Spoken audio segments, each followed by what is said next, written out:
Alright, so we're, it's the last segment of the video here.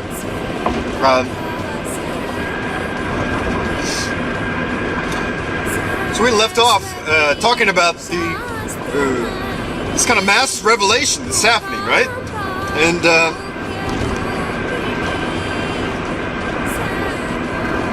because this planet has basically evolved to such a degree that we have millions of kings, right? And they're all, people are waking up. Like this lifestyle of materialism is not, it's not leading towards any kind of real fulfillment. I mean, it's fairly obvious, of course, but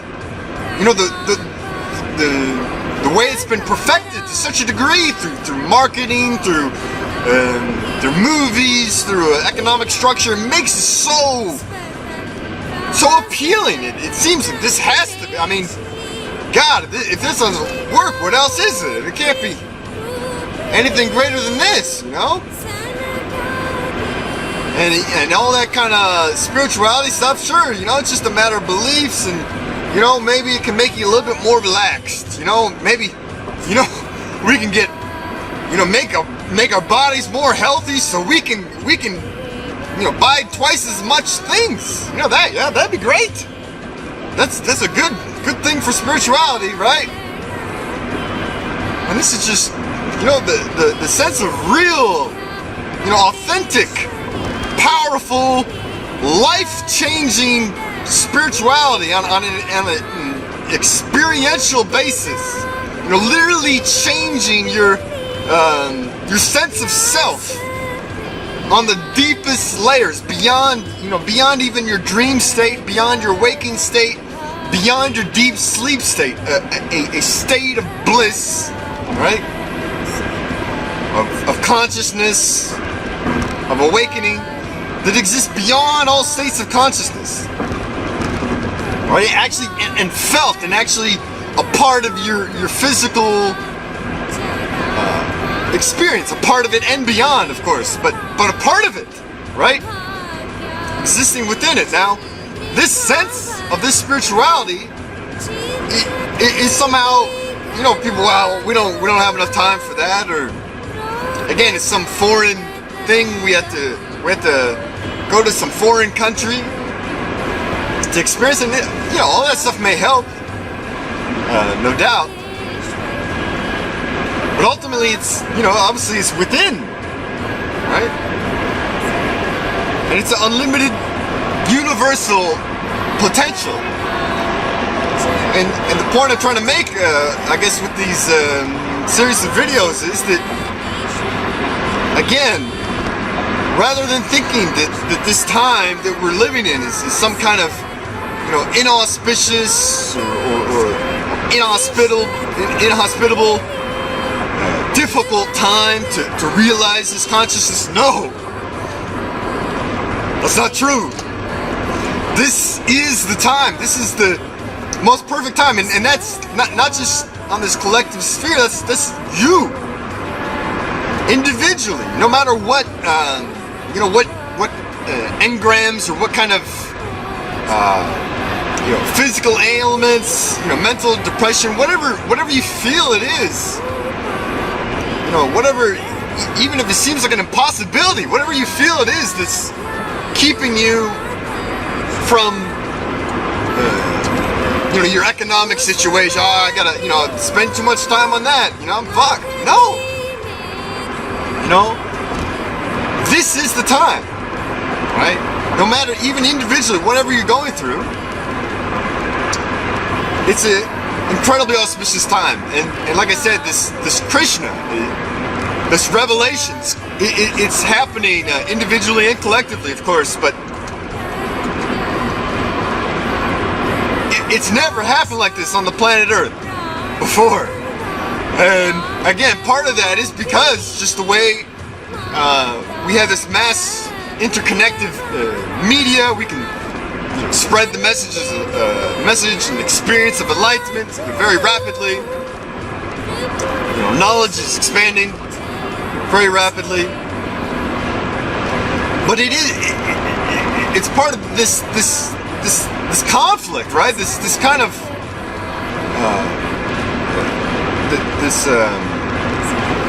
apex, right, of human consciousness, right? And again, just like thousands of years ago in Bhagavad Gita, we're talking about a major world-changing battle, and the people that are fighting in it, they're not just bystanders saying, "Hey, look, hey, this battle's about to take place. Let's have a discourse."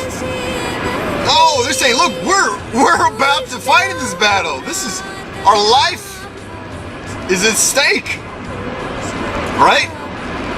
And in that sense of, you could call it extreme. Yeah, I mean, it's not a, not every day do you have this kind of world-changing battle. And it's in that extreme moment, right, that this revelation is shared, right, to a receptive Arjuna, the receptive king ready to go into battle, but boy, he thinks he's ready, or he thought he was ready, but he's having all these doubts. He's like, well, it's not a very good time, and it's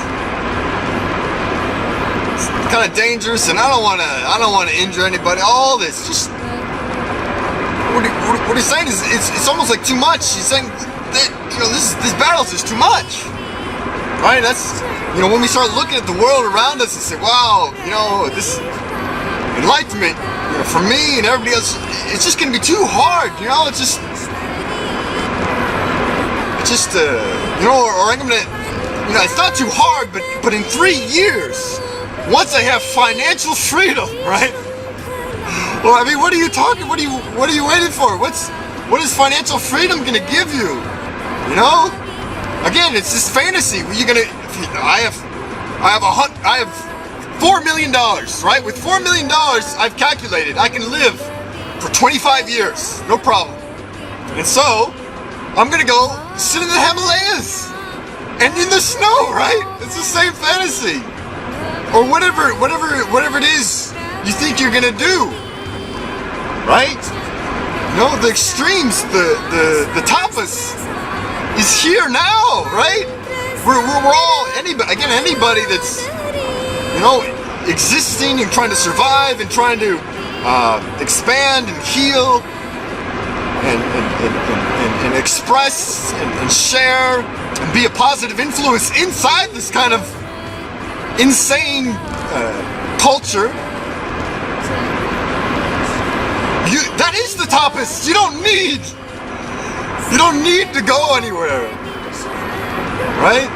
Now, of course, you can have the help and the divine grace and the initiation by any possible master avatar that you can, right? And obviously that's a necessary ingredient. But at the same time, we shouldn't feel like we're trapped. That's all I'm trying to say. We shouldn't feel like our problems or whatever it is. We shouldn't feel like that's suffocating us, right?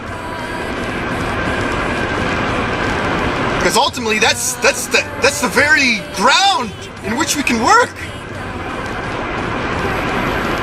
right? Again, without that, we would just be floating in some clouds and say, "Look, I'm in bliss, and I'm listening, celestial music all day long. I got these celestial drinks, right? All these entertainments, and I don't need any of this. And I don't need a job. I don't need to worry about all these things. What is that going to get you? Where are you going to go? Right? These gods, some of them live for thousands of years in that kind of state. And that's why, again, this planet, this time, is the most auspicious time to be alive. And And so hopefully anybody watching this gets a little bit inspired, or not really inspired, but just like, wow, I think that guy's right, you know? I think actually, you know, actually all that stuff I was worrying about that I felt like was in the way, that's actually something that can, you know, catapult me, right? It can be a source of inspiration to move beyond, you know, because it does take quite a bit of intensity, you know. It's not, again, this is not just a spirituality of power of now. We're all gonna just go into the power of now, and later, you know, we're gonna do something else, and the power of now, we'll just put in another audio tape. No, this is, you know, this is, you know, you have to, this is, you don't have to, but ultimately it's touching the core, the core of your identity, you know, the core of your peripheral reality, you know, of your vision, of your thought, of your thinking, of your action, right? It's touching the core of your decision making, right? And it's you could call it transforming, whatever you want to, whatever word you want to put on it, but it's you know, it's flowering, you know, or awakening, right, from within. And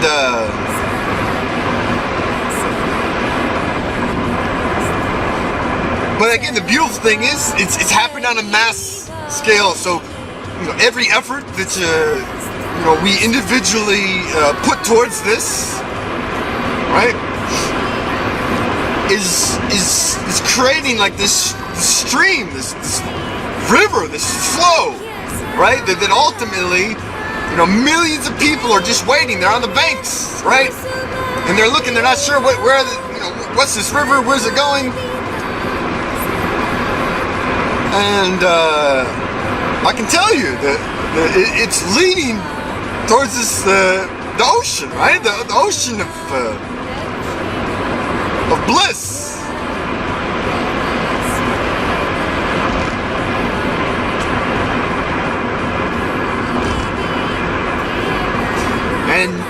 And when you can flower again, when you can flower in this, out of this kind of culture, again, for anybody that's kind of like myself, that's kind of grown up, right, in this very kind of anti-spiritual. Again, it may not be intentional, it may just be an accident of human evolution, but this kind of materialistic culture that have all these effects, again, on all the different levels, right? That actually, you know, when you can, you know, flower from that, that's the ultimate blessing, right? There's nothing else for you, right?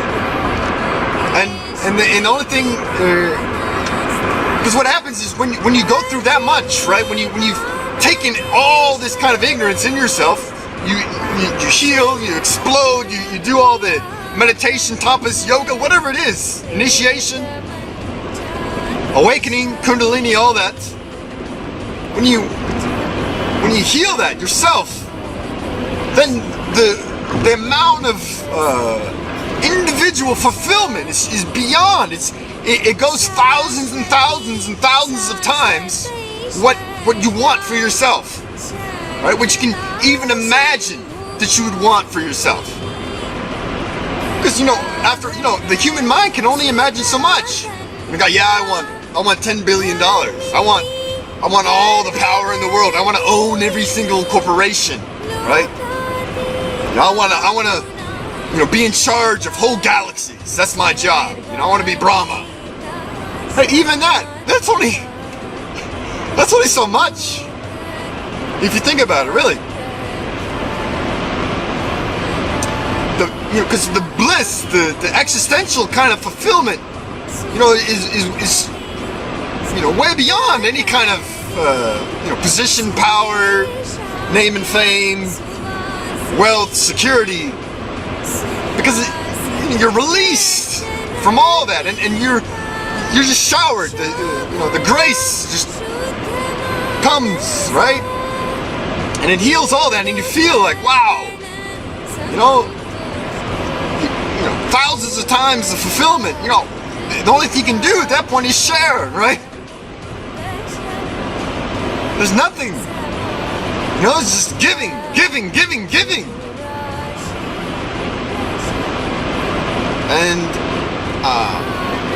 And again, the beautiful thing is, by existing or being a part of this kind of culture that actually has, even though it has a lot of negative potential, it has tremendous individual power, right? Just look what you can do with one website, right? Or YouTube, Facebook, whatever it is. You have tremendous ability to express. So that's the thing. That's all that's left.